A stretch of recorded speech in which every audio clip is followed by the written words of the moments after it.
Welcome friends, गुरुजी Uttarakhandi channel में आपका स्वागत है। आज हम एक नया टॉपिक करने जा रहे हैं सेल साइकिल और सेल डिवीजन, जिसे हम कोशिका चक्र और कोशिका विभाजन भी बोलते हैं।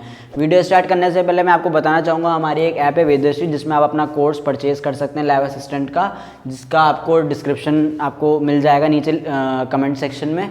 शुरू करते हैं हम अपना सेल साइकिल और सेल डिवीजन।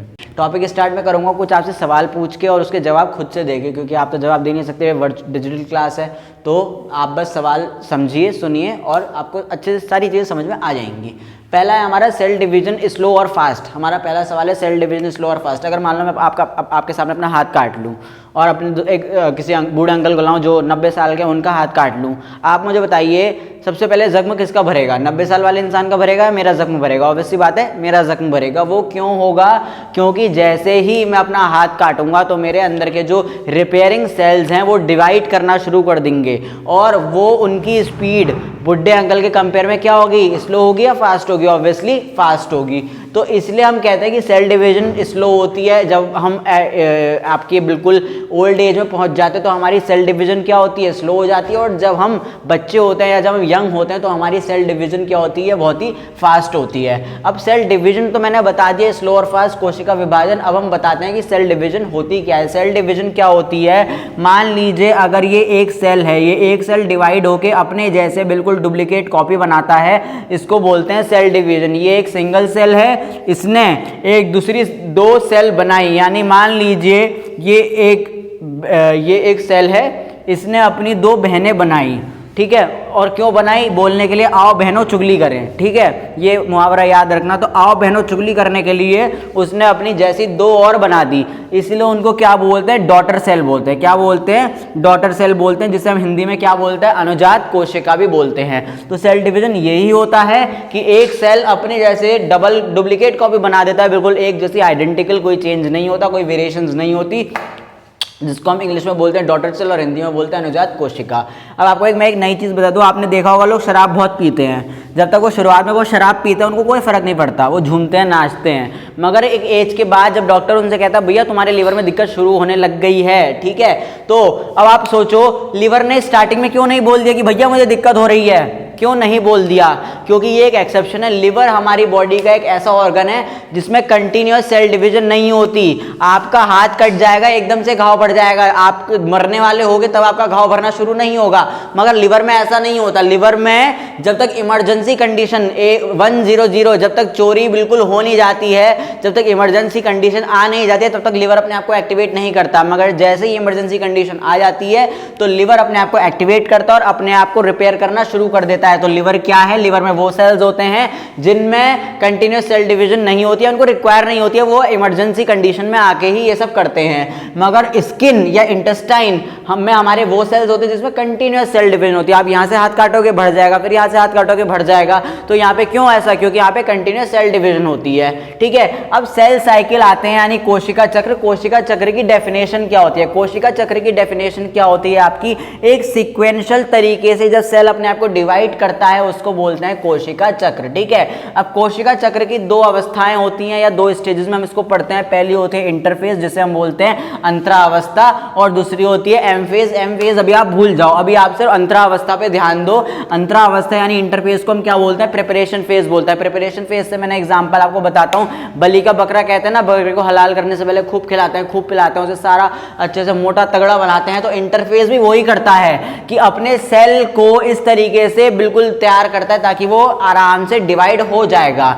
इसका एक और रीजन होता है अपने सेल को डिवाइड करने का। मान लो अगर आपके पास एक सेल है, ठीक है, या आप ये हैं, ठीक है, और आप चाहते हैं कि आप अपने जैसा किसी और को भी दे दें, ठीक है, आप दे तो देंगे मगर फिर आपके पास क्या रहेगा? इसलिए आप क्या करते हैं? दूसरा एग्जाम्पल तो थोड़ा आपको कॉम्प्लिकेटेड लगेगा। आपकी एक मार्कशीट है, ठीक है, आपकी 12th की मार्कशीट है, आपने कहीं जॉब के लिए अप्लाई किया और आपको वहां बोला गया कि अपनी 12th की मार्कशीट की फोटोकॉपी दे दो, ठीक है। अब आप अपनी 12th की मार्कशीट की एक ही फोटोकॉपी कराते हैं, 10 फोटोकॉपी कराते हैं? 10 फोटोकॉपी इसलिए करवाते हैं क्योंकि आपको पता है कि ओरिजिनल तो मैं दे नहीं सकता। तो अगर एक साथ अगर मान लो मुझे 3 जगह अपना फोटोकॉपी देने पड़ गई तो मेरे पास भी एक होनी चाहिए, एक बैकअप के लिए। तो इंटरफेज वही बैकअप फेज भी कह सकते हो इसको। इसमें क्या करता है? बैकअप फेज कह तो नहीं सकते, बट इसमें वो बैकअप अपने आप को ऑटोमेटिकली करता है कि डिवाइड होने से पहले वो अपने जैसा एक कॉपी अपने पास हमेशा के लिए रखता है, ठीक है। ये होता है हमारा इंटरफेज, जिसे हम प्रिपरेशन फेज भी बोलते हैं। अब आप सीधे ये जितना भी रिटन कंटेंट है इसको मत देखो, ठीक है। अब आओ सीधे डायग्राम में। डायग्राम आप देख रहे हो, फेजेस ऑफ सेल डिवीजन। जो पहला फेज होता है उसे हम बोलते हैं जीवन फेज। जी का मतलब होता है गैप और फेज का मतलब होता है चरण। तो गैप चरण या जीवन चरण भी बोलते हैं इसे। जो जीवन चरण होता है वो आपका सबसे लॉन्गेस्ट चरण होता है, सबसे ज्यादा टाइम लेता है, ठीक है। उसके बाद आते हैं हमारे एस फेज। एस फेज में हमारी सिंथेसिस होती है। सिंथेसिस किसकी होती है? डीएनए। इसमें हमारा डीएनए डबल होना शुरू हो जाता है, ठीक है। और फिर होती है हमारी G2 फेज। G2 फेज में हमारी क्या होती है? जो हमारी एस फेज में जो डीएनए डुप्लीकेशन हो रहा था वो रुक जाता है, ठीक है, G2 फेज में। और उसके बाद G2 फेज में हमारी आ जाती है माइटोसिस फेज, जिसे अभी हम आप छोड़ दीजिए। अभी यहाँ पे 3 फेजेस में ध्यान दीजिए। अब मैं आपको बता देता हूँ जीवन फेज में क्या होता है। जीवन फेज पहले तो सबसे लॉन्गेस्ट फेज माना जाता है। इसमें आपको जो सेल साइज होता है वो इंक्रीज होना शुरू हो जाता है और सेल ऑर्गेनेल्स आपके डुप्लीकेट करना शुरू करते हैं, सिवाय 2 सेंट्रियोल और माइटोकॉन्ड्रिया के अलावा बाकी सारे सेल ऑर्गेनेल्स डुप्लीकेट होते हैं, अपनी डबल कॉपी बनाते हैं, मगर माइटोकॉन्ड्रिया और सेंट्रियोल नहीं बनाता। माइटोकॉन्ड्रिया और सेंट्रियोल कहां पे अपनी डुप्लीकेशन होता है? इनका डुप्लीकेशन होता है सिंथेसिस फेज में, यानी एस फेज में। ये एक एक्सेप्शन है, ठीक है। उसके बाद एस फेज में क्या होता है? आपका डीएनए डबलिंग होती है, ठीक है। G2 फेज में आपका क्या होता है? प्रोटीन सिंथेसिस होता है, सेंट्रियोल मूवमेंट होता है। सेंट्रियोल आपका ऊपर के फेज में बन जाता है, मगर उसका मूवमेंट कहां पे होता है? G2 फेज में होता है।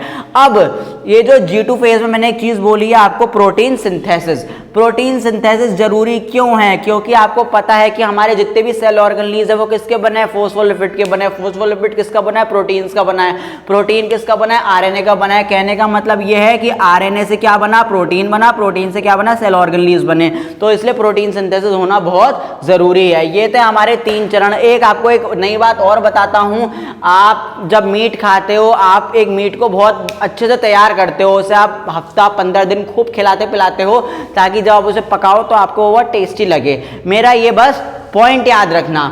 अब इसमें भी यही होता है कि इंटरफेस इतना लंबा प्रोसीजर होता है, ठीक है, कि ये कितना टाइम लेता है? 95% टाइम लेता है ये होने में। और बल्कि माइटोसिस होने में कितना टाइम लग जाता है? 5 मिनट। 5% टाइम लगता है। कहने का मतलब है कि 95% आपने अपनी ताकत लगा दी बकरे को तैयार करने में, उसे खिलाने पिलाने में, मगर उसे खाने में 5 मिनट में वो बकरा खत्म हो जाता है। तो यही होता है, इंटरफेस होने में 95% टाइम जाता है, मगर उसका माइटोसिस होने में सिर्फ 5% टाइम जाता है। बता देता हूं, अगर 24 आवर्स में इंटरफेज आपका कितना टाइम लेगा?